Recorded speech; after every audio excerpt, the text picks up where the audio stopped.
ఎంతటి తప్పు చేసినప్పటికీ కూడా సంతానాన్ని క్షమించేటువంటి లక్షణం ఏదైతే ఉందో ఆ వాత్సల్యము చేత, పుత్ర వాత్సల్యము చేత క్షమిస్తూనే ఉంటాం.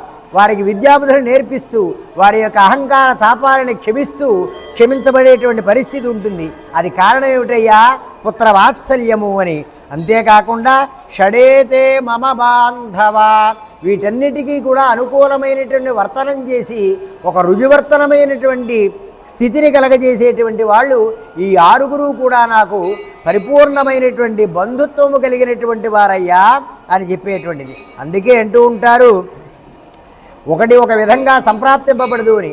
పరమేశ్వరుని యొక్క అనుగ్రహం వల్ల అనేక విధాలైనటువంటి యోగ్యతలు సంప్రాప్తింపబడుతూ ఉంటాయి. పూర్వకర్మ కృతం పాపం వ్యాధి రూపేణ పీడిత, గత జన్మలో చేసినటువంటి కర్మఫలాలని ఈ జన్మలో మనం అనుభవిస్తూ ఉంటాము. అంతేకాదు విద్యా, విజ్ఞానము, జ్ఞానము, సౌఖ్యత, శాంతి, సుఖము ఇత్యాదయ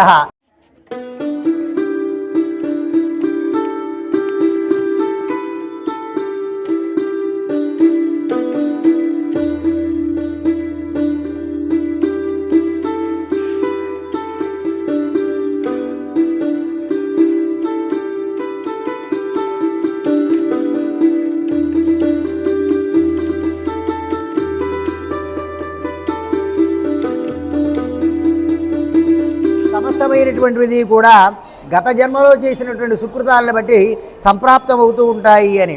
గాంధర్వంచ కవిత్వంచ సూరత్వం దానశీలత అభ్యాసేన లభ్యంతే చత్వార సహజా గుణా, గతాన్నించి కూడా సంప్రాప్తింపబడేటువంటివి అని. ఏమిటయ్యా? గాంధర్వము ఎక్కడైతే ఉందో చక్కటి గాత్రము, అది పూర్వజన్మ సుకృతం. కవిత్వం చెప్పేటువంటి యోగ్యత పూర్వజన్మ సుకృతం. సూరత్వ విజయత్వము అనేటువంటిది, వీరత్వము అనేటువంటిది, చైతన్యము అనేటువంటిది. దానశీలత, అంతేకాదు దానశీలత అనేది కూడా ఎన్ని కోట్లున్నప్పటికీ కూడా దానం చేయాలనే ఆలోచన రాదు. ఎవ్వరికీ కూడా ఏమీ పెట్టాలనేటువంటి బుద్ధి రాదు. ఏమీ లేకపోయినా కడు పేదవాడైనా తనకున్న దాంట్లో దానం చేసేటువంటి యోగ్యత వస్తుంది. ఎందుకంటే ఎలాగయ్యా అంటూ ఉంటారు అంటే, దానం అనేటువంటిది అదానేన భవే దరిద్రత, కార్తీక పురాణంలో చెబుతూ ఉంటారు. అనేక దానాలు చేయండి అని. దీపదానం, అనేక రకాల వస్త్రదానాలు, భోజన దానం, ఇలా ఇత్యాదయ అనేక రకాలైనటువంటి దానాలు చెబుతూ ఉంటారు. ఈ దానాలన్నీ ఏమిటయ్యా? అదానేన భవే దరిద్రత, పెట్టి పుట్టాలి అంటారు. గతమైనటువంటి దానం అనేటువంటిది కూడా పూర్వజన్మ సుకృతాన్ని బట్టే దాన లక్షణం కలుగుతుందిట. అదానేన భవే దరిద్రత అంటే ఏమిటయ్యా? దానము చేయని వాడు రాగల జన్మలో దరిద్రుడిగా పుడతాడు అని. దరిద్ర దోషేన కుర్వంతి పాపం, దరిద్రం అనుభవిస్తూ దొంగతనం చేయడమో అబద్ధం ఆడమో చేస్తూ ఉంటాడు. దరిద్ర దోషేన కుర్వంతి పాపం, దరిద్ర దోషం వల్ల పాపాన్ని చేస్తాడు. ఆ పాపం చేయడం వల్ల మళ్ళీ జన్మలో మళ్ళీ అలాంటి దుష్కృతాన్ని చేసేటువంటి యోగ్యత కలుగుతుందిట. అందువల్ల అదానేన భవే దరిద్రత అన్నారు. అంచేత ఎంతో కొంత దానము చేయడం ద్వారా అసలు ఏమిటండి ఈ దానం చేయడం వల్ల ప్రయోజనం ఏమిటి? దానం చేయడానికి గల కారణం ఏమిటి? దానం చేస్తే ఏమొస్తుందయ్యా, ఎవడికో ఏవో పెట్టేస్తే ఏమొస్తుందయ్యా అనేటువంటి సందేహం రావచ్చు. అందుకే శాస్త్రీయంగా ఈ దానము యొక్క లక్షణాన్ని కూడా పరిశీలన చేశారట. ఎలాగా అంటే, పీనియల్ అనేటువంటి ఒక గ్లాండ్ ఒకటి ఉంటుందిట. అది మనకి కంఠం దగ్గర నుంచి హృదయ సమానం దాకా ఉంటుందిట.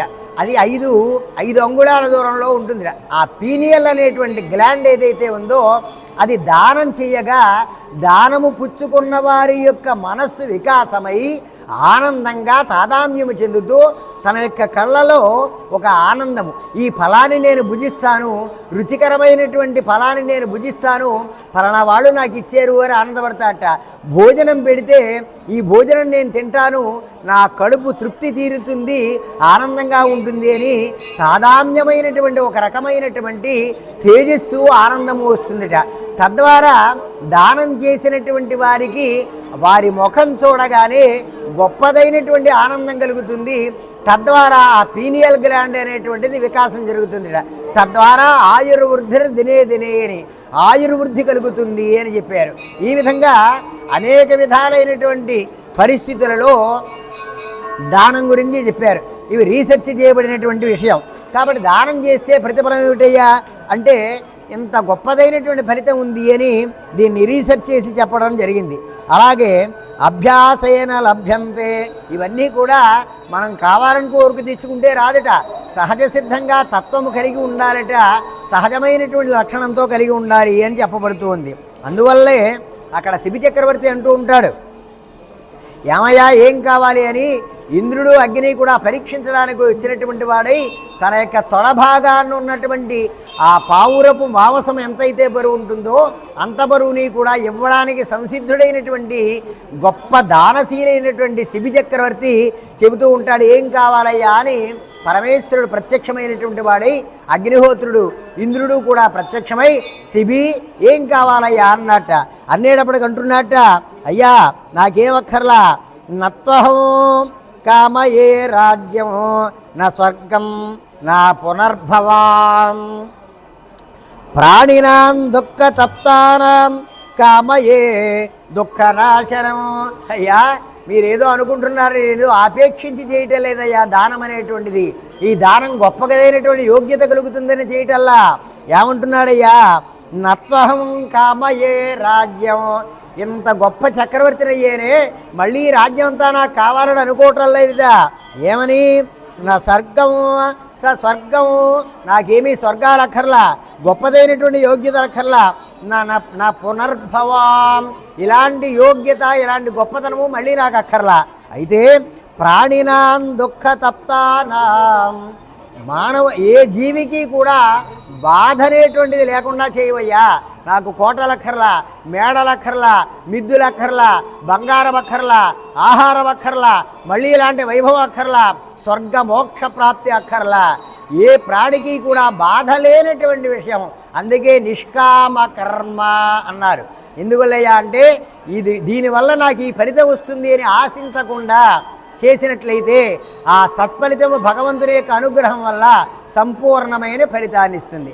లేకపోతే ఆకాంక్షించి ఇచ్చినటువంటి ఫలితం ఏది కూడా, ఏ విధమైన దానము కూడా సంపూర్ణమైనటువంటి తృప్తిని కలగజేయదు, తద్వారా పునః ఫలితాన్ని పొందలేము అని చెప్పబడుతోంది. అందువల్లే పరమేశ్వరుని ఎప్పుడూ కూడా పినాకపాణిం భూతే సమజ్జత్ సూర్యాయుతద్యుతం భూషితం భుజగైర్యేయేత్ కకాలం కపర్దినం. అంచేత పరమేశ్వరుని కూడా ఈ విధంగా అర్చన చేయాలి అని.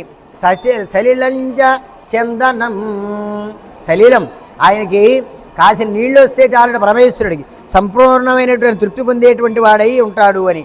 అంతేకాదు చాంద్రాయణము చేయాలి అని కూడా చెప్పబడింది. అంటే చంద్రుడి యొక్క వృద్ధి ద్వారా ప్రారంభంలో ఎక్కువ పదార్థం తిని అమావాస్య వెళ్ళిన పాడ్యమి దగ్గర నుంచి కొద్ది కొద్దిగా ప్రసాదం, కొద్ది కొద్దిగా పదార్థం ఈ నెల్లాళ్ళు కూడా తింటూ దాన్ని చాంద్రాయణము అంటారు.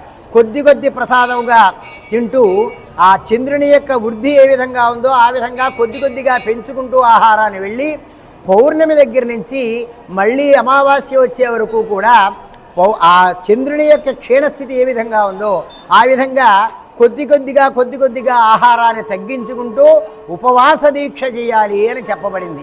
ఆ విధంగా చాంద్రాయణ వ్రతం చేయడం వల్ల చాలా విశేషమైనటువంటి యోగ్యత కలుగుతుంది అని చెప్పడంలో ఎంతమాత్రము సందేహం లేదు అని చెప్పబడుతున్నటువంటి విషయం. అయితే ఇక్కడ ఈవేళ చాలా విశేషమైనటువంటిది. ఈ రోజున కార్తీక పురాణంలో మనకి కృత్తిక పడేటువంటి విశేషమైనటువంటి మాసం. ఇది హరిహర ప్రీతికరమైనటువంటిది. దీన్ని దామోదర ప్రీతి అంటారు. ఈ దామోదరుడి గోదావరి ఛానల్ను సబ్స్క్రైబ్ చేయండి, లైక్ చేయండి, షేర్ చేయండి.